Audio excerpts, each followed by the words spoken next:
my husband Will and I set off on our honeymoon road trip. He leaned back in his seat, completely relaxed, while the strange smile on my face slowly morphed into something sinister. Just the day before we left, I'd stumbled across his computer and found evidence of him dating another woman. What shattered my heart even more was his promise to her that he'd leave me soon. In that moment, my heart died. This honeymoon trip became my carefully orchestrated revenge journey. I needed a perfect accident, a death that wouldn't raise any suspicions. Soon, the opportunity came. We signed up for whitewater rafting. While he gathered our gear, I boarded early and pulled out my hidden knife. I carefully cut through the footstrap on his seat, leaving just enough thread to barely hold. As the current grew stronger and the raft headed toward the rapids ahead, I knew the massive force would almost certainly throw him overboard. Sure enough, everything went as planned. A huge wave crashed over us, and Will tumbled into the water. He struggled desperately, constantly calling for help, his eyes full of despair and pleading. I actually reached out my hand to him, but then another wave struck, and I was instantly swept into the water too. But I couldn't swim. I thought I was going to die. Yet he still swam toward me without hesitation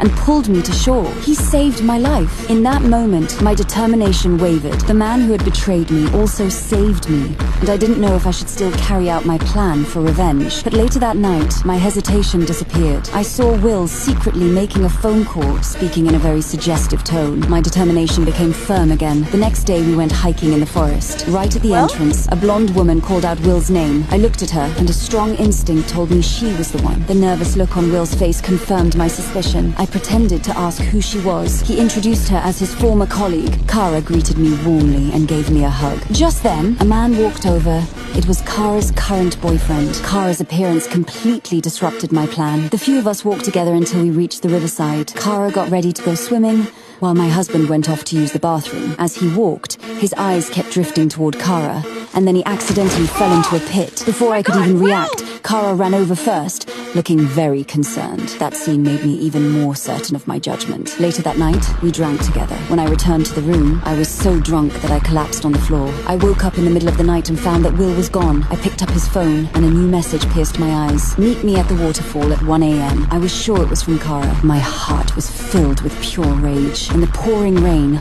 I went to the place they had agreed to meet. There, I saw a man in a raincoat standing by the cliff. I threw away the necklace he had given me, rushed at him in anger, and pushed him off the cliff. To prepare for police questioning and get rid of any evidence, I headed back to my place and took a shower. I deleted all of Kara's messages and scrubbed the apartment clean. Standing in front of the mirror, I rehearsed my fabricated story over and over. Then came a knock at the door. I pulled myself together and opened it. I thought I was seeing things. I opened the door again. That's when it hit me I had killed the wrong person.